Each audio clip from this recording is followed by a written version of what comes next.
الحمد لله الذي هدانا لهذا وما كنا لنهتدي لولا أن هدانا الله أما بعد فأعوذ بالله من الشيطان الرجيم بسم الله الرحمن الرحيم۔ آج ہم انشاءاللہ پارہ نمبر 4 کا بریف سمری اور مختصر خلاصہ بیان کریں گے۔ تو شروع کرتے ہیں اللہ کے نام سے جو بہت بڑا مہربان اور نہایت رحم کرم کرنے والا ہے۔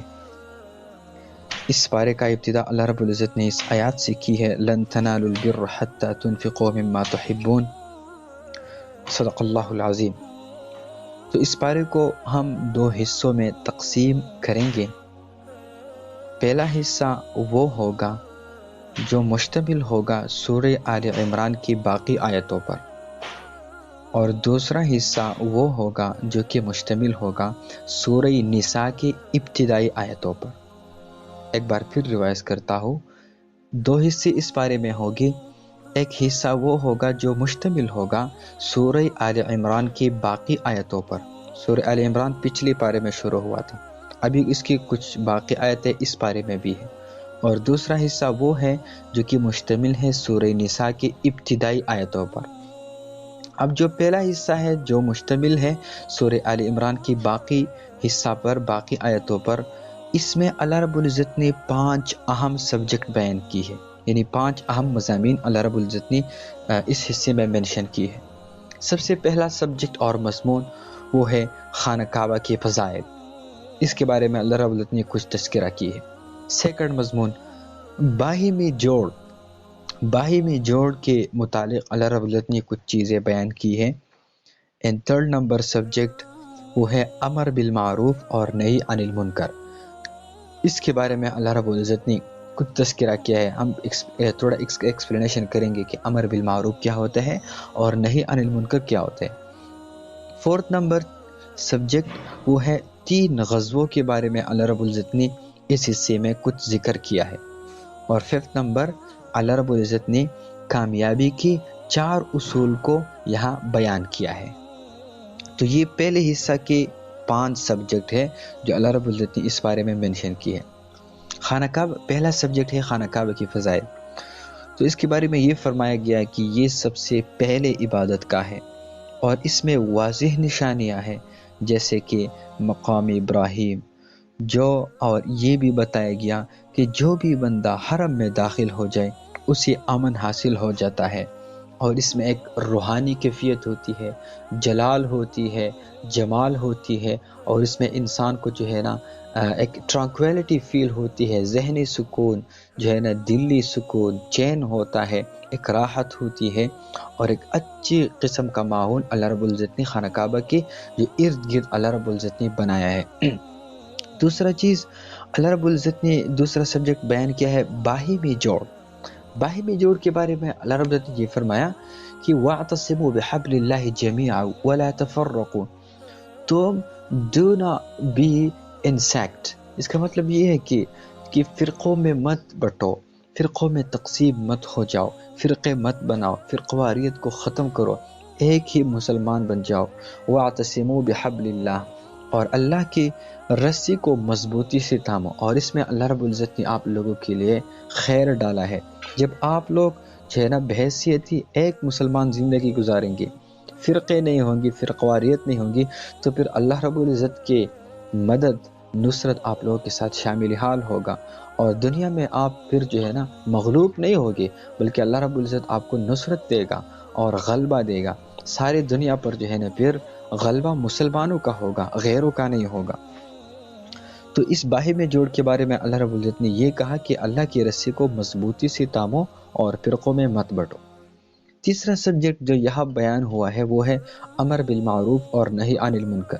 اس کے بارے میں یہ بیان کیا گیا ہے کہ یہ ایک بہترین امت ہے کہ لوگوں کو نفع رسانی کے لیے نکالی گئی ہے، اور یہ بلائی کا حکم کرتی ہے، برائی سے روکتی ہے اور اللہ پر ایمان رکھتی ہے۔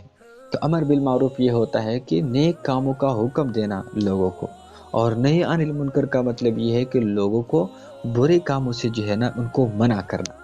تو امر بالمعروف اور نہی عن المنکر یہ تیسرا سبجیکٹ ہے جو کہ اس حصے میں بیان ہوا ہے۔ اور فورتھ نمبر سبجیکٹ جو اس حصے میں بیان ہوا ہے وہ ہے 3 غزووں کے بارے میں۔ دیکھیے سب سے پہلے آپ کو یہ سمجھنا چاہیے کہ غزوہ کیا ہوتا ہے، سریہ کیا ہوتا ہے۔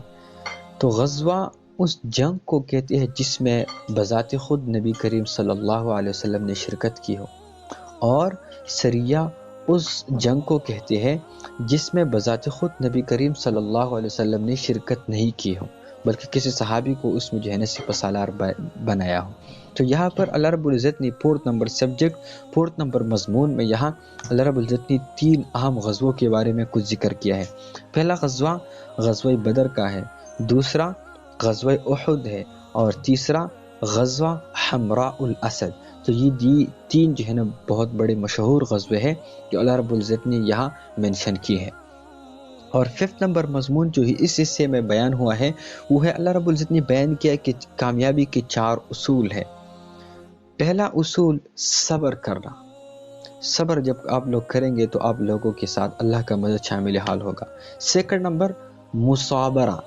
مصابرہ کیا ہوتا ہے؟ مصابرہ یہ ہوتا ہے کہ جب آپ لوگ شیطان کے ساتھ مقابلہ کرتے ہو، اپنے نفس کے ساتھ مقابلہ کرتے ہو، اپنے خواہشات کے ساتھ مقابلہ کرتے ہو، اور اپنے آپ کو گناہوں سے جو ہے نا روکتے ہو اور اللہ کے فرمانبرداری میں مصروف ہوتے ہو، تو پھر آپ کا مقابلہ ہوگا شیطان کے ساتھ۔ تو اس مقابلے میں آپ لوگوں نے جو ہے نا ثابت قدم رہنا ہے۔ مصابرہ اس کو کہتی ہے، اس میں مضبوطی سے جو ہے نا مقابلہ کرنا ہے، اور مضبوطی کے ساتھ جو ہے نا اللہ سے مدد مانگنا ہے، اور شیطان کا مقابلہ کرنا ہے، نفس کا مقابلہ کرنا ہے۔ اور اگر میدان میں آپ لوگ اتر جائے تو مصابرہ کا مطلب پھر یہ ہوگا کہ آپ لوگوں نے دشمن کے ساتھ مضبوطی سے مقابلہ کرنا ہے اور ان کو جو ہے نا شکست دینا ہے۔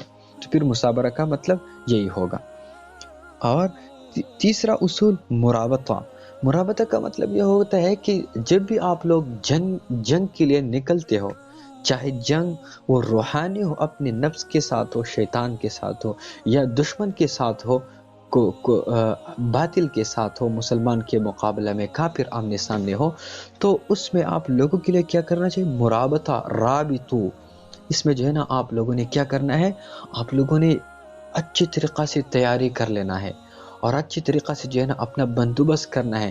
ایسا نہ ہو کہ بغیر تیار آپ میدان میں اتر جائے اور آپ لوگوں کو شکست مل جائے۔ اسی طرح اگر آپ لوگ نفس کے ساتھ مقابلہ کرنا چاہتے ہیں تو پھر بھی آپ کو جو ہے نا اپنے ایمان کی مضبوطی کے لیے تیاری کرنی ہوگی۔ اس میں جو ہے نا صلحاء نیک لوگوں کی محفلوں میں بیٹھنا ہوگا، ان کی بیانات کو سننا ہوگا، قرآن کو پڑھنا ہوگا، حدیث کو پڑھنا ہوگا، سمجھنا ہوگا، اور اللہ کی راہ میں وقت لگانا ہوگا، اپنے مال لگانا ہوگا، اپنا جان لگانا ہوگا، اپنا وقت لگانا ہوگا۔ اس سے آپ لوگوں کی ایمان کی تیاری ہوگی، اور جب ایمان کی تیاری مضبوطی سے ہوتی ہے تو پھر آپ لوگ شیطان کے ساتھ مقابلہ کر سکتے ہیں، نفس کے ساتھ پھر مقابلہ کر سکتے ہیں۔ اور فورتھ نمبر اہم کامیابی کا جو اصول ہے جو اس حصے میں بیان کیا گیا وہ ہے تقوی۔ دیکھیے تقوی کیا ہوتا ہے؟ تقوی اصل نام ہے اللہ کا خوف۔ لیکن ایک بات جو ہے نا میں یہاں وضاحت سے کہنا چاہتا ہوں کہ دیکھیے تقوی کسی چیز کی کرنے کا نام نہیں ہے، تقوی کسی چیز کے نہ کرنے کا نام ہے۔ تقوی کیا ہوتا ہے؟ تقوی اللہ کا خوف ہے جو دل کے اندر ہوتا ہے۔ جب یہ دل کے اندر ہوتا ہے تو انسان کو یہ کیفیت حاصل ہوتا ہے کہ اللہ مجھے دیکھ رہا ہے۔ جب یہ رات میں گناہ کرتا ہے تو ان کا دل ان کو بتاتا ہے کہ اللہ کو دیکھ رہا ہے۔ جب صبح گناہ کرتا ہے تو یہ دل ان کو بتاتا ہے کہ میرا رب آپ کو دیکھ رہا ہے، میرا رب آپ کو سن رہا ہے۔ جب غیبت کرتی ہے تو دل پکار اٹھاتا ہے کہ آپ کا رب آپ کو سنتا ہے۔ ان اللہ سمیع اللہ آپ کو سنتا ہے، ان اللہ بصیر، اللہ آپ کو دیکھتا ہے، وما ربک بغافل عما تعملون، اور آپ کا رب آپ سے غافل نہیں ہے، ایک لمحہ کے لیے بھی آپ کا رب آپ سے غافل نہیں ہے بلکہ ہر ٹائم آپ کا رب جو ہے نا آپ کی طرف متوجہ ہے، آپ کو دیکھ رہا ہے، آپ کو سن رہا ہے۔ تو تقوی اس چیز کا نام ہے کہ ہمارے اندر ایک ایسی کیفیت پیدا ہو جائے کہ ہمارے اندر اللہ کا خوف ہو، اللہ کا خشیت ہو، اللہ کا کبریائی ہو، اللہ کا عظمت ہو، اور ہم کو یہ خوف ہو کہ اگر یہ عمل میں کروں، ایسا نہ ہو کہ کل قیامت کے دن مجھے اللہ کے سامنے اللہ اکبر کھڑا ہونا ہوگا، اور پھر جب اللہ مجھ سے پوچھے گا کہ معاذ آپ نے یہ کیوں کیا ہے، یہ اس کام کو میں نے آپ کے لیے حرام قرار دیا تھا، آپ نے ایسا کیوں کیا ہے، آپ نے اس بندے کا غیبت کیوں کیا ہے، آپ نے اس میرے بندے کے ساتھ قطع تعلق کیوں ہے، آپ نے آنکھوں کو غلط استعمال کیوں کیا ہے، آپ نے کانوں کا غلط استعمال کیوں کیا ہے، آپ نے ہاتھوں کا غلط استعمال کیوں کیا ہے، آپ نے زبان کا غلط استعمال کیوں کیا ہے، میں نے آپ کو خوبصورت آنکھیں دی تھی، لیکن اس کے لیے ایک اچھا گائیڈنس بھی بھیجا تھا کہ اس آنکھوں سے آپ دیکھیں گے لیکن اپنی مرضی کے ساتھ نہیں بلکہ میرے مرضی کے ساتھ، میں آپ کو بتاؤں گا کہ کس چیزوں کو آپ دیکھیں گے اپنے آنکھوں سے، کس چیزوں کو آپ سنو گے جو ہے نا اپنے کانوں سے، اور کس چیزوں کو جو ہے نا آپ بولیں گے اپنے زبان سے۔ تو اس چیز کا نام تقوی ہے کہ ہمارے دلوں میں اندر ایک خشیت پیدا ہو جائے، اور تقوی کسی چیز کو مطلب کسی کام کا کرنے کا نام نہیں ہے بلکہ کسی کام کو نہ کرنے کا نام ہے، اور وہ نہ کرنا کیا ہوتا ہے، وہ چیزیں ہیں جو اللہ نے ہمارے لیے منع کیا ہے۔ تو یہ 5 اہم سبجیکٹ یہاں بیان ہوئی جو کہ پہلے حصہ، یہ 5 اہم مضمون تھے جو اللہ رب العزت نے اس پارے کے پہلے حصہ میں ذکر کیا ہے، اور وہ پہلا حصہ کون سا ہے؟ وہ حصہ ہے جو مشتمل ہے سورہ آل عمران کی باقی آیتوں پر۔ اب آتے ہیں اس پارے کے دوسرے حصے پر جو کہ مشتمل ہے سورہ نساء کی ابتدائی آیتوں پر۔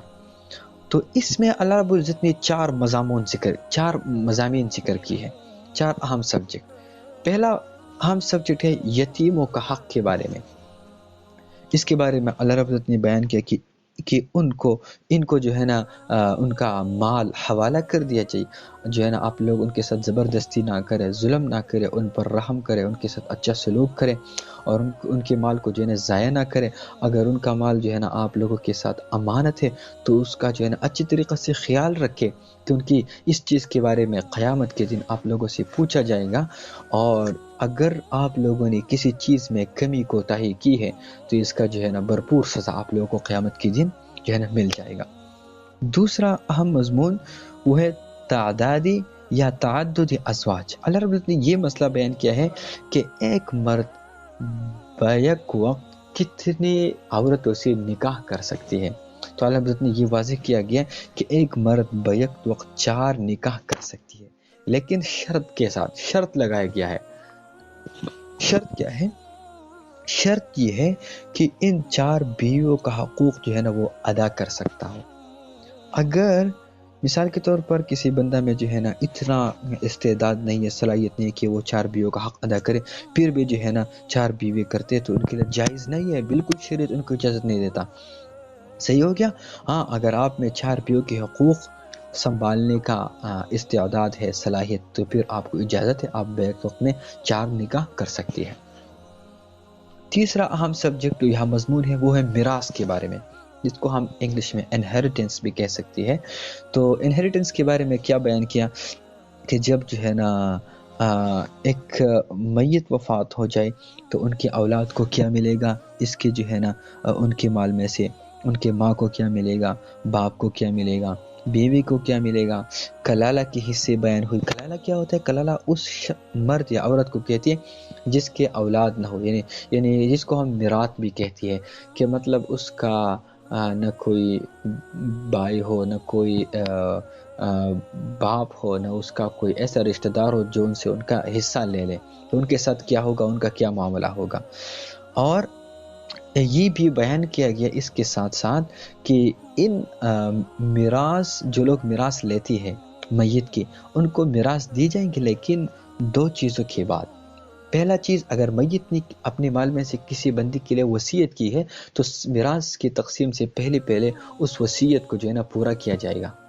اور اس وصیت مثال کے طور پر اگر کسی بندی جو ہے نا وہ مر گیا اور انہوں نے وصیت کی ہے کہ یہ میرے 50,000 روپے ہے، یہ جو ہے نا یہ آپ جو ہے نا میرے ایک کزن کو دیں گے یا میرے ایک دوست کو دیں گے، یہ وصیت اس نے کی ہے ابھی، صحیح ہو گیا۔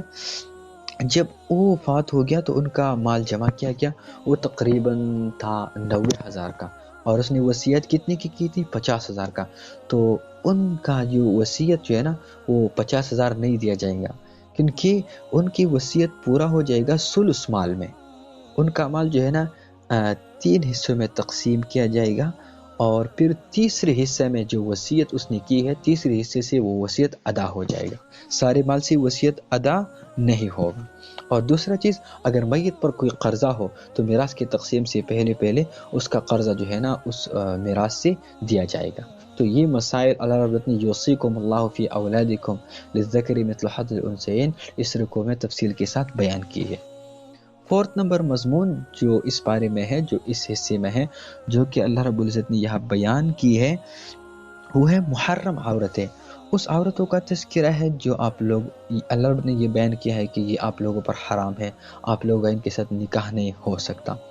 تو ان تقریباً 13 ایسے رشتہ دار ہیں جن کے ساتھ آپ کا نکاح نہیں ہو سکتا۔ اس میں پہلے مدر کا ذکر ہے، پہلے جو ہے اس کے بعد ڈاٹر کا ذکر ہے، پھر اس کے بعد سسٹر کا ذکر ہے، پھر اس کے بعد جو ہے نا پھوپھیا کا ذکر ہے، پھر اس کے بعد خالائیہ کا ذکر ہے، پھر بھتیجیاں، پھر جو ہے نا بانجیا، پھر رضاعی مائی شاید آپ لوگ جانتے ہو گے جس کو فاسٹر مدر کہتی ہیں، اور رضاعی بہنیں، یہ بھی بیان کیا۔ پھر ساس کے بارے میں کہ یہ بھی آپ لوگوں پر حرام ہے، سوتیلی بیٹیاں اور بہوئی، مطلب جس کو ہم بہو کہتے ہیں۔ تو ان 13 رشتہ دار ایسی ہیں جن کا آپ لوگوں کے ساتھ نکاح نہیں ہوتا۔ حرمت علیکم امہاتکم وبناتکم واخواتکم وعماتکم وخالاتکم وبنات الاخ وبنات الاخت وامہاتکم اللاتی ارضعنکم واخواتکم من الرضاعۃ وامہات نسائکم وربائبکم اللاتی فی حجورکم من نسائکم اللاتی دخلتم بہن الی آخرہ۔ اور اس آیات پر اللہ رب العزت نے اس پارے کا اختتام کیا ہے، اور اس آیت میں اللہ رب العزت نے محرم عورتیں جتنی بھی ہیں اللہ رب العزت نے تفصیل کے ساتھ بیان کیا ہے، اور اسی موضوع پر اللہ رب العزت نے اس پارے کا جو ہے نا اینڈ کیا ہے اور اختتام کیا ہے۔ تو ایک بار پھر میں اس کو ریوائز کرتا ہوں کہ اس پارے کو ہم نے 2 حصوں میں تقسیم کیا تھا۔ پہلا حصہ وہ تھا جو کہ مشتمل تھا سورہ آل عمران کی باقی آیتوں پر، اور اس میں 5 سبجیکٹ بیان کی تھی۔ پہلا نمبر سبجیکٹ خانہ کعبہ کی فضائل، دوسرا نمبر سبجیکٹ باہمی جوڑ اور پھر قواریت سے بچنا، تیسرا نمبر سبجیکٹ امر بالمعروف اور نہی عن المنکر، چوتھا سبجیکٹ 3 غزوے جس میں ایک غزوہ بدر تھا، غزوہ احد اور غزوہ حمراء الاسد، اور 5واں اہم سبجیکٹ کامیابی کے 4 اصول، صبر، مصابرہ، مرابطہ اور تقوی۔